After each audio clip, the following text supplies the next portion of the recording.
सुखो बुद्धान उपादो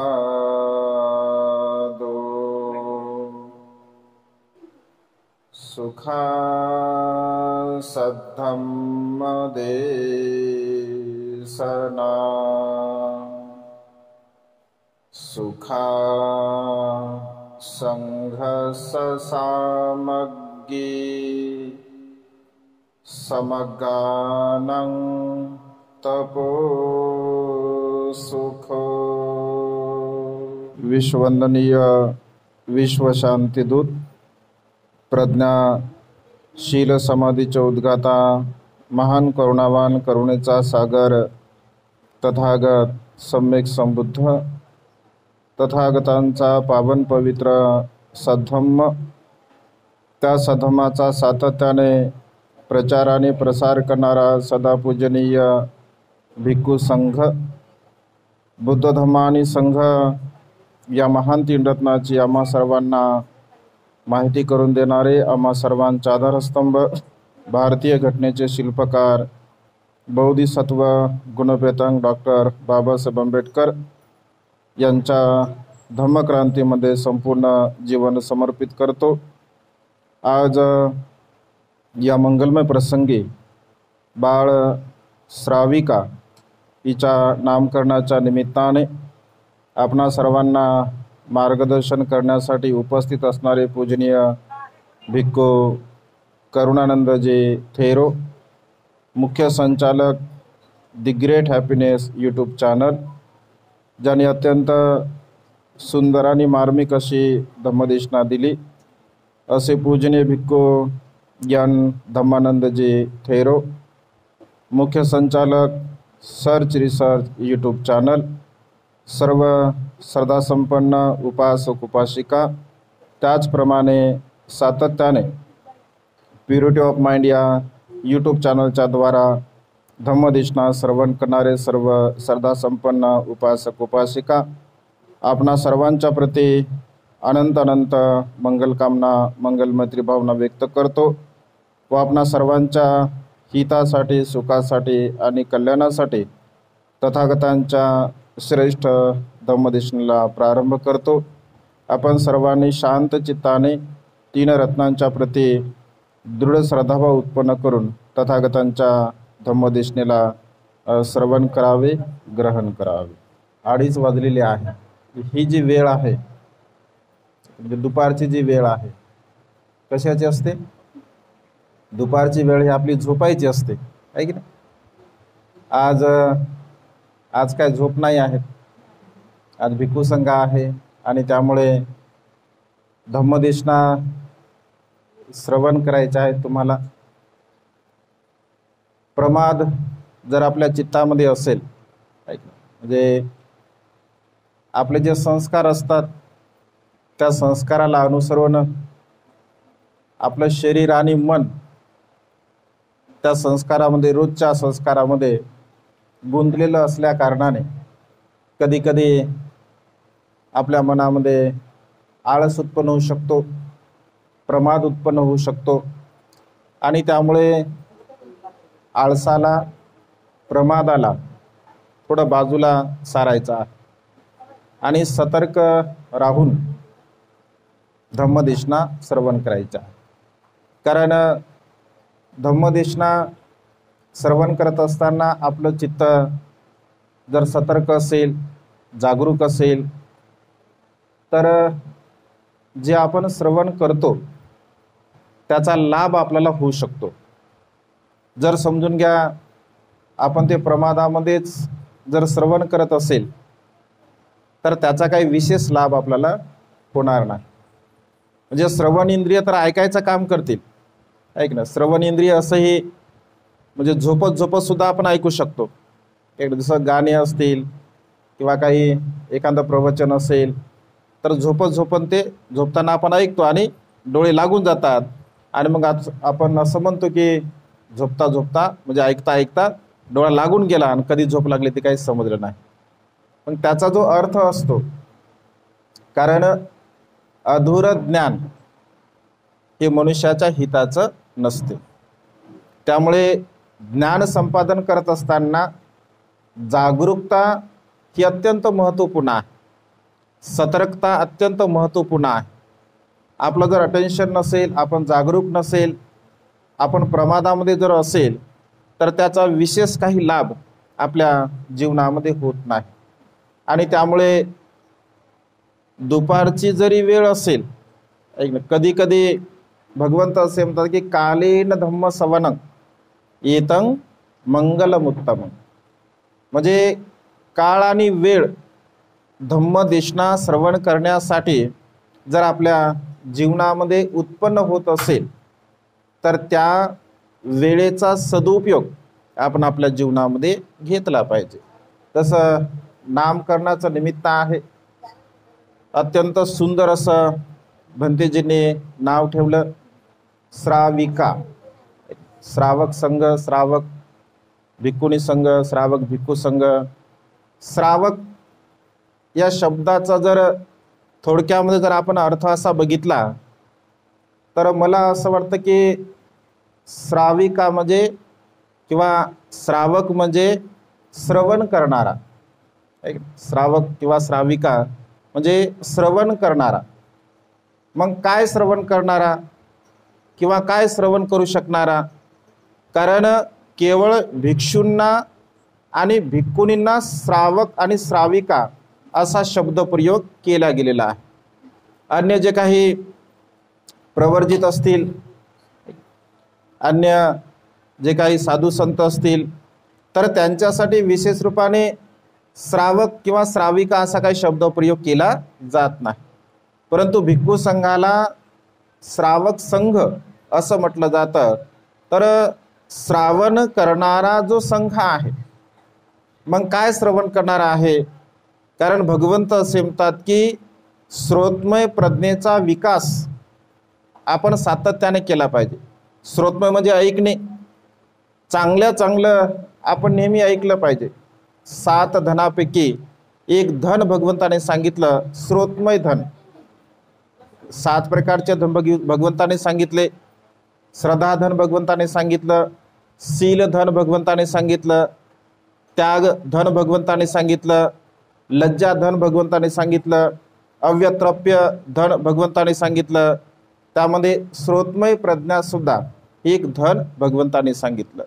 म्हणजे जे जे आपण श्रवण करत असतो, ज्या श्रवण केल्यामुळे, ज्या श्रावणाने आपलं सर्वांगीण विकास होईल किंवा जे ऐकल्यामुळं आपलं हित होईल, आपलं कल्याण होईल, आपण सुखाच्या मार्गाला लागू, अशा प्रकारचं ऐकणे हे मनुष्याच्या जीवनामध्ये सर्वांगीण विकासाचं कारण ठरू शकते.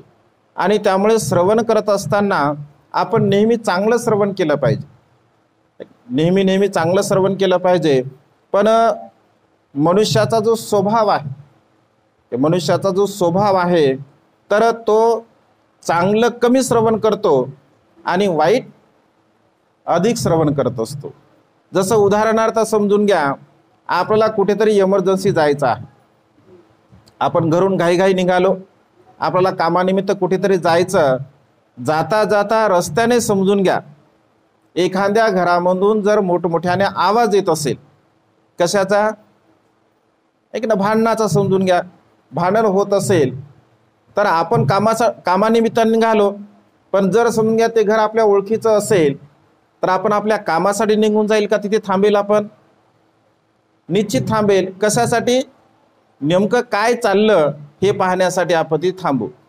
जर समजा वाद होत असेल, विवाद होत असेल, भांडण होत असेल, तर कुठे जर समजा भांडण होत असेल, तर भांडणासाठी लोकांना बोलवायची गरज आहे का? की बा आता इथे भांडण चालू आहे आणि चला काही लोक म्हणजे तिथे आपण गेलं पाहिजे, असं कोणी कोणाला बोलवतं का? नाही बोलवत. कारण आपले तसे संस्कार बनलेले असतात आणि त्यामुळे आपोआप त्या ठिकाणी तिकडे आपण खेचल्या जात असतो. म्हणजे वाईट गोष्टी आपल्या मनाला ऐकण्यासाठी अत्यंत म्हणजे आवडीच्या असतात. परंतु भगवंत असे म्हणतात, आपण श्रवण असं करावं, आपण ऐकावं अशा गोष्टी की ज्या गोष्टीमुळे आपलं हित झालं पाहिजे, ज्या गोष्टीमुळे आपलं कल्याण झालं पाहिजे, ज्या गोष्टीमुळे आपला फायदा झाला पाहिजे. नामकरणाच्या निमित्ताने आपण धम्मदेशना श्रवण करत असता। तसं भंतेजीने नावाबद्दल सांगितलं। वास्तविक पाहता नाव महत्त्वपूर्ण सुद्धा आहे आणि नाव महत्त्वपूर्ण सुद्धा नाही आहे। म्हणजे दोन्ही अर्थाने जर आपण घेतलं तर कधी कधी आपण असं म्हणत असतो नावामध्ये काहीही नाही आहे, ऐक ना, नाव फक्त ओळखण्यासाठी असते, म्हणजे नावामध्ये असं विशेष काही नसतं। नावामध्ये विशेष काही नसते असं वचन सांगणारा व्यक्तीने असं वचन लिहिलं आणि खाली आपलं नाव लिहिलं। लक्षात आलं का तुमच्या? म्हणजे नावामध्ये काहीच नसते असं वचन लिहिणारा व्यक्ती वचन तर लिहितो की बा नावामध्ये काहीही नसतं आणि खाली लगे आपलं नाव लिहितो। म्हणजे याचा अर्थ नावामध्ये सुद्धा काहीतरी आहे। नाव आपली ओळख करते। बाबासाहेब असं म्हणतात की माझं नाव भिवा ठेवलं। बाबासाहेबाचं नाव भिवा, भीमराव असं बाबासाहेबाचं नाव ठेवलं। बाबासाहेब असं म्हणतात की माझ्या पित्याच्या मनावरती रामायण आणि महाभारतातल्या भीमाचा जास्तच प्रभाव होता आणि त्यामुळे जसा रामायणातला भीम हा पराक्रमी होता, बलवान होता, अगदी तसा मी सुद्धा पराक्रमी व्हावा, मी सुद्धा बलवान व्हावा म्हणून माझ्या पित्याने माझं नाव भिवा ठेवलेलं आहे की नाही? जर तुम्ही बाबासाहेबांचं चरित्र जर समजा वाचलं तर त्यामध्ये अशा प्रकारचं निशाण आपल्याला केलेलं पाहायला मिळते। म्हणजे नावामध्ये सुद्धा एक अर्थ प्राप्त झालेला असतो, ऐक ना। कधी कधी माते पित्यांच्या नावावरून सुद्धा नाव ठेवलं जातं। कधी कधी जसं भंतेजी बोलले की नावं जोडून सुद्धा नाव ठेवलं जातं। एक परंपरा आहे ती चालत आलेली आहे। जसं सारीपुताचं नाव ठेवलं होतं। सारी हे सारीपुतांच्या आईचं नाव होतं आणि सारीचा पुत्र म्हणून सारीपुत्र अशा प्रकारचं त्यांचं नाव ठेवलं होतं।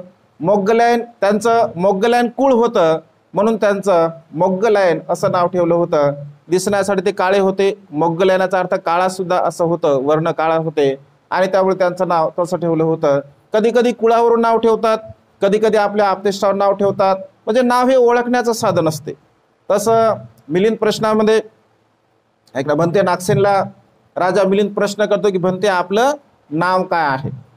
तर तेव्हा भंते असं म्हणतात की माझं नाव नागसेन आहे, ऐक ना, माझं नाव नागसेन आहे।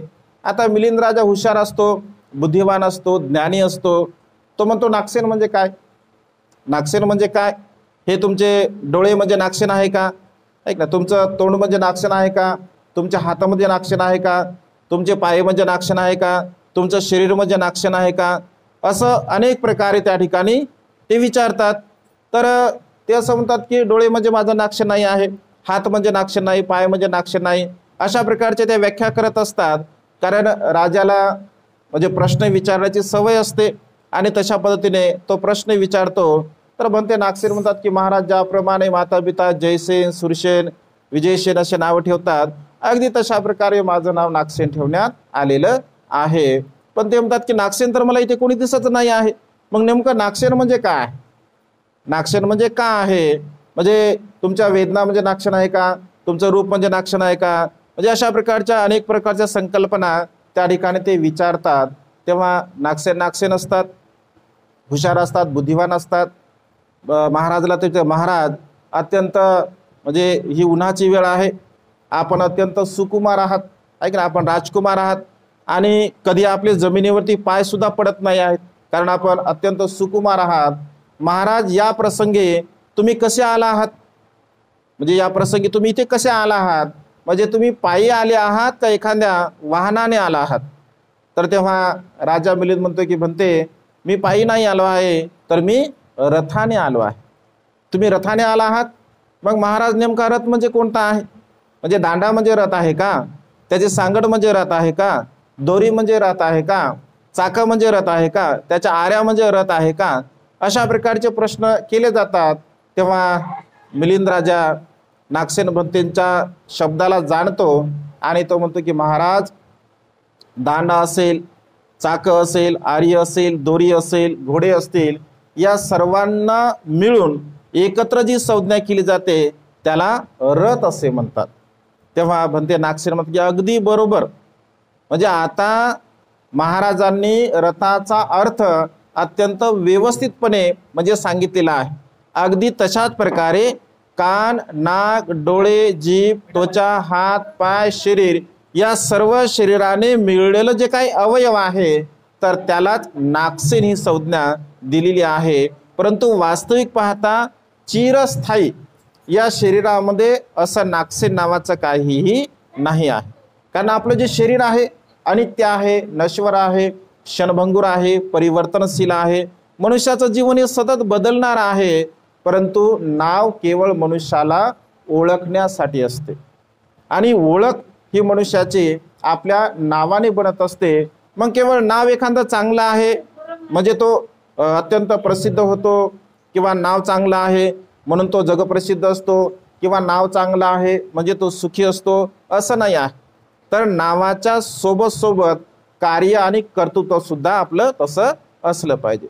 कार्य आणि कर्तृत्व जर तसं असेल तर आपल्या जीवनाला एक अर्थ म्हणजे प्राप्त होत असतो. कारण कार्य आणि कर्तृत्व जर नसेल तर जीवनाला, आपल्या नावाला किंवा जीवनाला कोणत्याही प्रकारचा अर्थ प्राप्त होऊ शकत नाही. आणि त्यामुळे कार्य अत्यंत महत्त्वपूर्ण आहे, कर्म अत्यंत महत्त्वपूर्ण आहे. सातत्याने मनुष्याने असे कर्म करावे.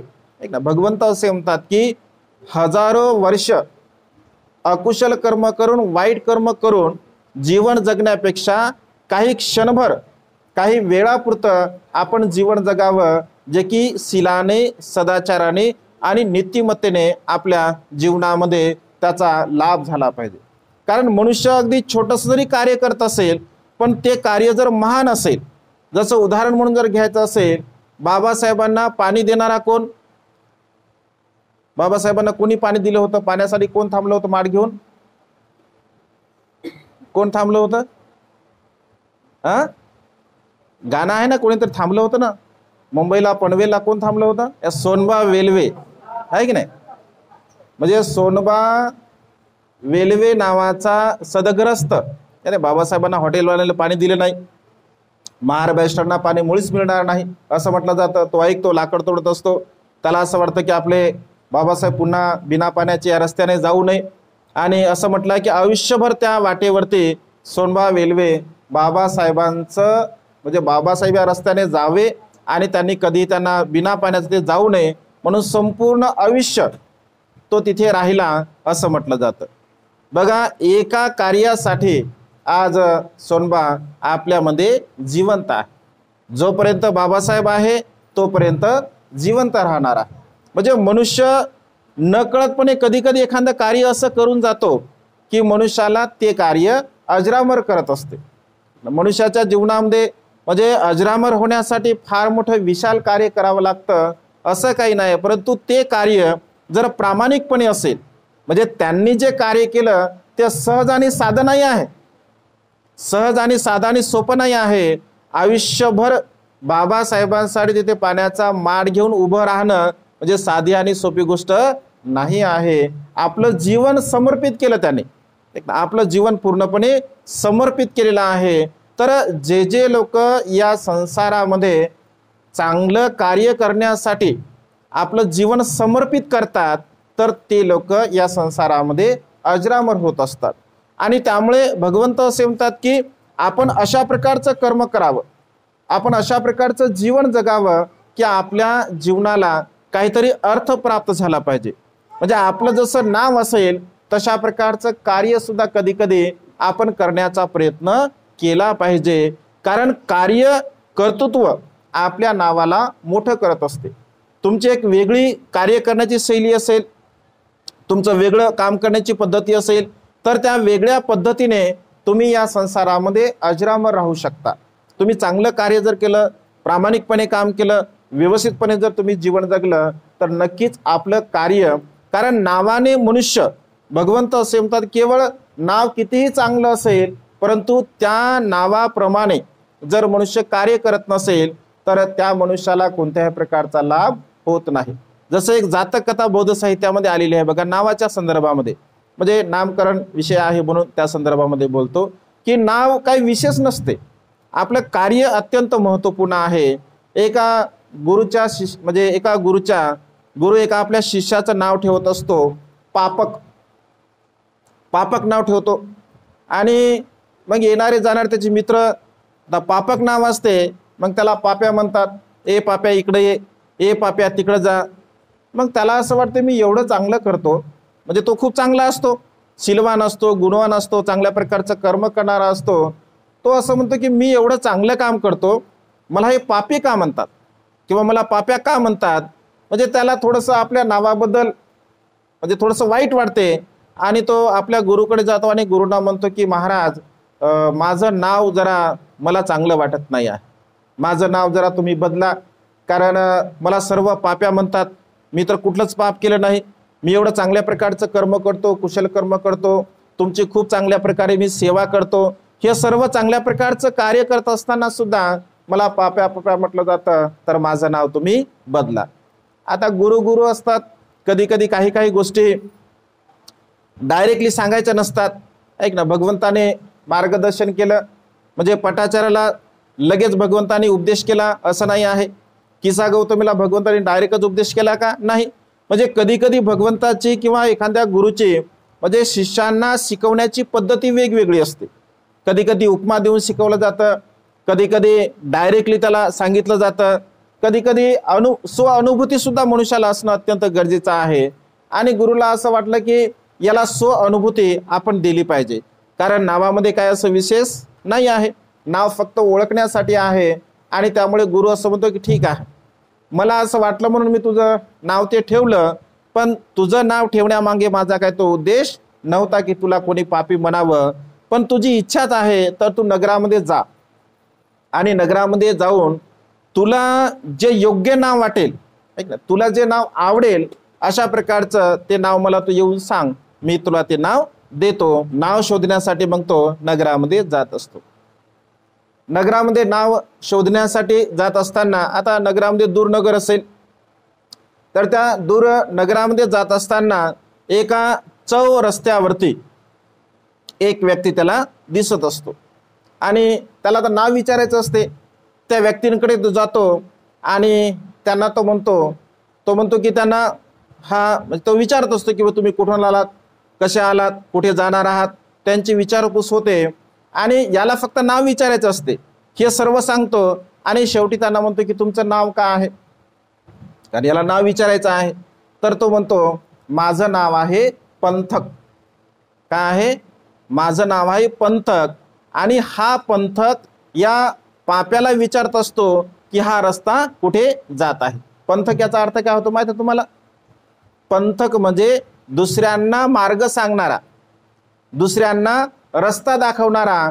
आणि तो विचार करतो की अरे याचं नाव पंथक आहे आणि हा रस्ता मला विचारत आहे, यालाच रस्ता माहीत नाही आहे, नाव तर मात्र यांचं पंथक आहे, असा तो विचार करतो आणि पुन्हा निघून जातो.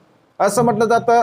पुन्हा थोड्या वेळानंतर गेल्यानंतर त्याला एक प्रेत यात्रा म्हणजे जाताना दिसत असते आणि ती प्रेत यात्रा जाताना त्या प्रेत यात्रेमध्ये तो सामील होतो. आणि प्रेत यात्रेमध्ये सामील झाल्यानंतर काही लोकांना तो विचारतो की हा जो व्यक्ती मृत पावलेला आहे तर या व्यक्तीचं नाव काय आहे, आणि याला नाव विचारायचं असते. तर ते सांगतात की काय तुला करायचं आहे, हा व्यक्ती जो मृत पावलेला आहे याच्या नावाबद्दल तुला काय करायचं? नाही, तो म्हणतो सहज विचारत आहे की नेमकं त्यांचं नाव काय आहे. तर ते म्हणतात की याचं नाव आहे अमर. अमर अमर राहणे म्हणजे न मरणे.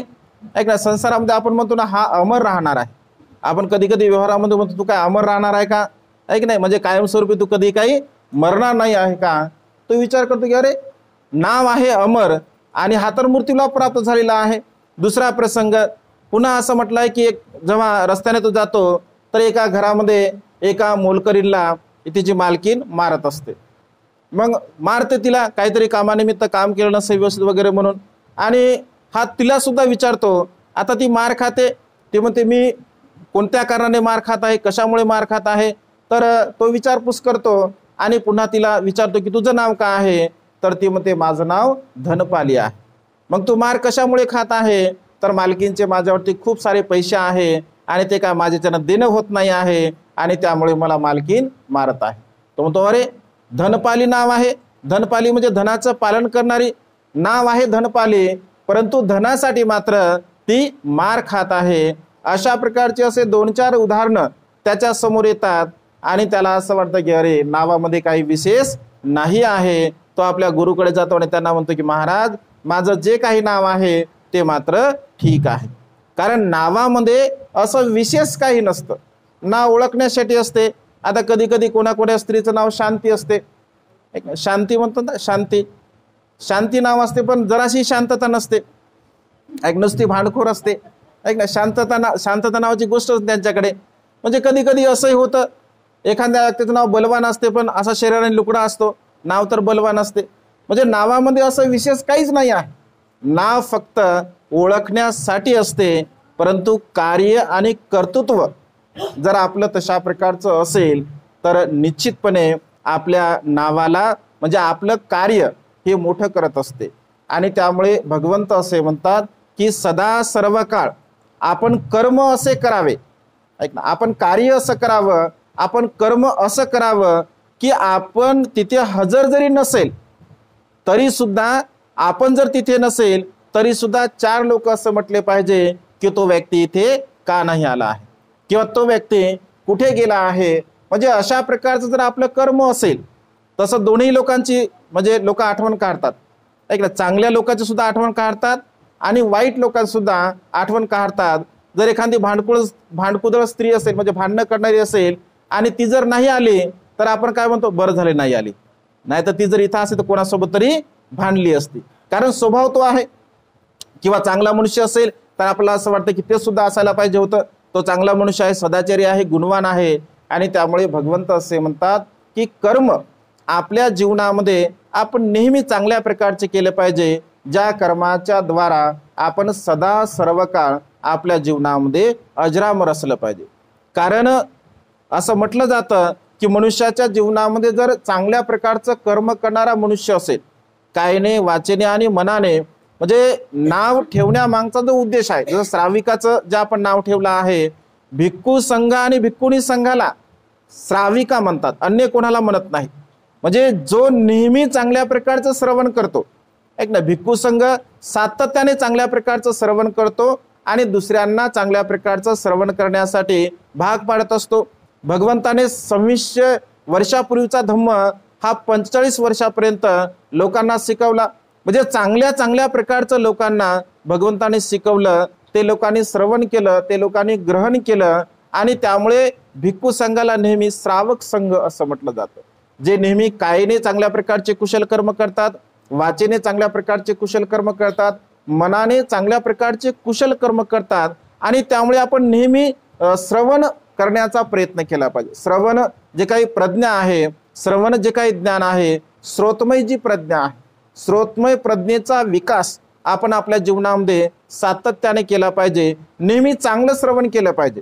म्हणजे भगवंत असे म्हणतात की जो मनुष्य नेहमी चांगलं चांगलं श्रवण करत असतो तर त्या मनुष्याचे म्हणजे जे काही कर्म असतात ते सदा सर्व काळ चांगल्या प्रकारचे होतात.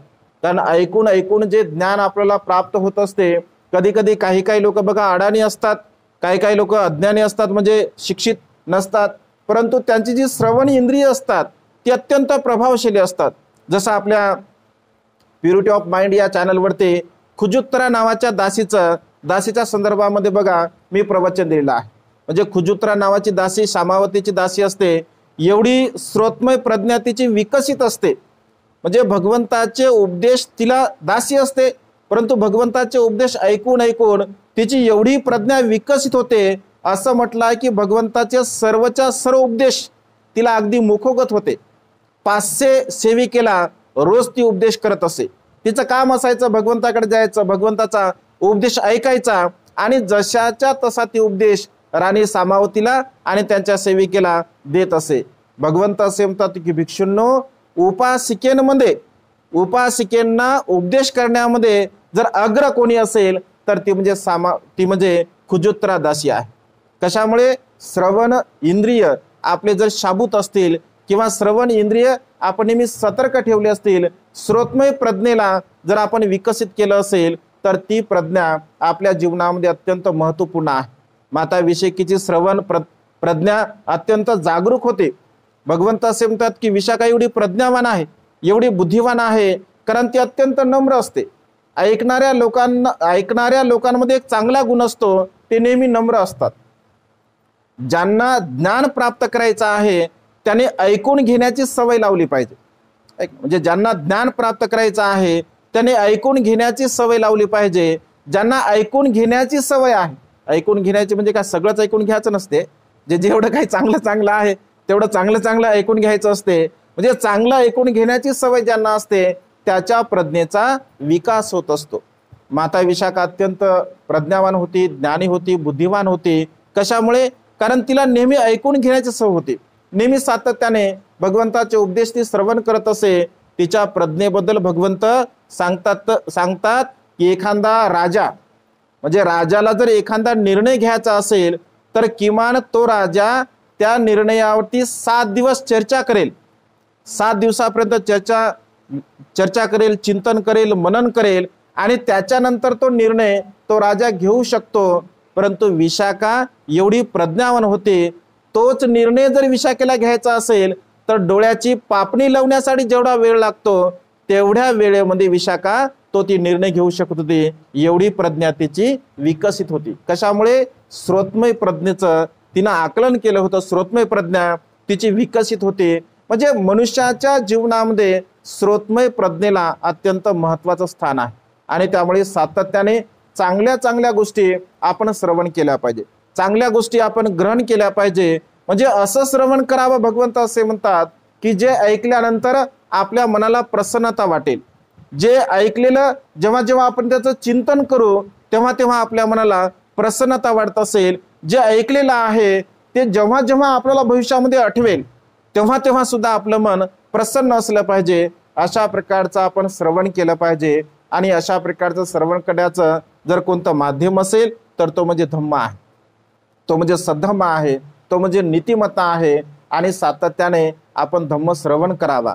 धम्म श्रवण करण्याची आपल्याला संधी म्हणजे आपण ती प्राप्त करावी आणि ती एक सवय लावून घेतली पाहिजे आपण आपल्या मनाला की सातत्याने चांगल्या गोष्टी आपल्या कानावरती पडल्या पाहिजे. म्हणजे सातत्याने जर आपल्या कानावरती चांगल्या गोष्टी पडत असतील तर आपल्या ज्ञानामध्ये सुद्धा भर पडू शकते. आपण कुशल कर्म सुद्धा होऊ शकतात, पुण्यकर्म सुद्धा होऊ शकतात. आता खूप चांगल्या प्रकारची सुवर्ण संधी आहे. भिक्खू संघाचे YouTube चॅनल आहेत आणि त्यामुळे अगदी मोबाईलवरती बाकीच्या गोष्टी ऐकण्यापेक्षा किंवा मालिका बघण्यापेक्षा किंवा अन्य काय, आता मोबाईल असा आहे की संपूर्ण जग हे मोबाईलमध्ये आहे. अशी एकही गोष्ट नाही आहे की मोबाईलमध्ये तुम्हाला ती मिळत नाही आहे. परंतु आपल्या हिताचं काय, आपल्या सुखाचं काय, आपल्या कल्याणाचं काय याचा स्वीकार आपण केला पाहिजे. आणि त्यामुळे सातत्याने आपल्या प्युरिटी ऑफ माइंड या चॅनलवरती वेगवेगळ्या भिक्खू संघाच्या खूप चांगल्या चांगल्या सुंदर सुंदर अशा धम्मदेशना आहेत. विशाखेचं संपूर्ण जीवन चरित्र 15 भागामध्ये आपल्या चॅनलवरती आहे. तर निश्चितपणे आपण त्याला ग्रहण करू शकता, श्रवण करू शकता आणि श्रोतमय आपली प्रज्ञा आपण प्राप्त करू शकता. आणि सातत्याने जे काय आपण चॅनलवरती प्रवचन ऐकत असतो तर ते इतरांना सुद्धा आपण ते शेअर केले पाहिजे. म्हणजे इतरांना शेअर करण्यामागचा म्हणजे धम्माचं कार्य करणे. जसं की एक व्हिडिओ जर आपण दुसऱ्याला पाठवला तर ते एक धम्माचं कार्य सुद्धा होऊ शकते. कदाचित समोरच्या व्यक्तीमध्ये परिवर्तन होऊ शकते, बदल होऊ शकते आणि त्यामुळे त्यांना सुद्धा तशा प्रकारची आपण एक प्रेरणा दिली पाहिजे. त्यांना शेअर केलं पाहिजे, त्याला चॅनलला आपण सबस्क्राईब केलं पाहिजे. इतरांना सुद्धा चांगल्या प्रकारच्या कमेंट करण्यासाठी आपण सांगितलं पाहिजे. म्हणजे हे एक चांगल्या प्रकारचं कार्य आहे, एक कुशल कार्य आहे. कारण आपण व्हॉट्सअपला तुम्ही बघता बघा, एखादा जर मेसेज असेल तो आपण कधी कधी मेसेज वाचत नाही. म्हणजे त्याच्यामध्ये का आहे, कसा आहे त्याचे त्याला आपण फॉरवर्ड करत असतो आणि ते फॉरवर्ड केल्यामुळे कधी कधी चुकीचा मेसेज असतो आणि चुकीचा मेसेज आल्यामुळे कधी कधी हानी सुद्धा होते. कधी कधी मेसेज आपण असे फॉरवर्ड करतो की त्याच्यामुळे आपल्याला हानी सुद्धा होऊ शकते. आणि त्यामुळे सातत्याने आपण चांगल्या गोष्टीच इतरांना शेअर केल्या पाहिजे. म्हणजे वाईट गोष्टी आपण इतरांना शेअर करू नये. परंतु मनुष्याचा स्वभाव आहे, वाईट गोष्टी मात्र मनुष्य वारंवार दुसऱ्यांना शेअर करण्याचा प्रयत्न करत असतो. कारण त्याच्यामध्ये आपल्याला इंटरेस्ट असते अधिक वाईट शेअर करण्यासाठी. पण चांगलं शेअर करण्यासाठी मात्र आपल्या मनाची आपण तयारी दाखवत नाही. परंतु आपण सातत्याने आपलं स्वतःचं कुशल कर्म व्हावं, स्वतःचं पुण्यकर्म व्हावं आणि स्वतः आपण चांगल्या प्रकारचं जीवन जगावं. सातत्याने धम्माला आपण श्रवण करावं, श्रवण करते आपण बनावं. जर श्रवण करते आपण बनलो तर नक्कीच आपल्या जीवनामध्ये एक सुखाच्या मार्गाची अवस्था आपल्याला प्राप्त होऊ शकते. आज या मंगलमय प्रसंगी बाळ श्राविका हिच्या नामकरणाच्या निमित्ताने आपण भिक्खू संघाच्या धम्मदेशना श्रवण केला. संपूर्ण परिवाराला त्यांच्या जीवनामध्ये सुख, समाधान, आयुष्य, वर्ण आणि मुलं प्राप्त हो श्राविका अगदी नावाप्रमाणे 3 रत्नाचं श्रवण करणारी भविष्यामध्ये ठरो. बुद्ध धम्म संघाच्या प्रती श्रद्धावान परिवार आहे. अधिक त्यांच्या मनामध्ये श्रद्धा उत्पन्न हो आणि दुःखमुक्तीच्या मार्गाकडे जाण्यासाठी त्यांना बुद्ध धम्म संघ बल प्राप्त करो. आपणा सर्वांना सुद्धा आपल्या जीवनामध्ये आयुष्य वर्ण सुख आणि बल प्राप्त हो, अशा प्रकारची मंगलमय आणि उदात्त कामना या ठिकाणी व्यक्त करून ही धम्मदेशना संपन्न करतो. सर्वांचं मंगल हो, सर्वांचं कल्याण हो, सर्वांना दीर्घायुष्य लाभो.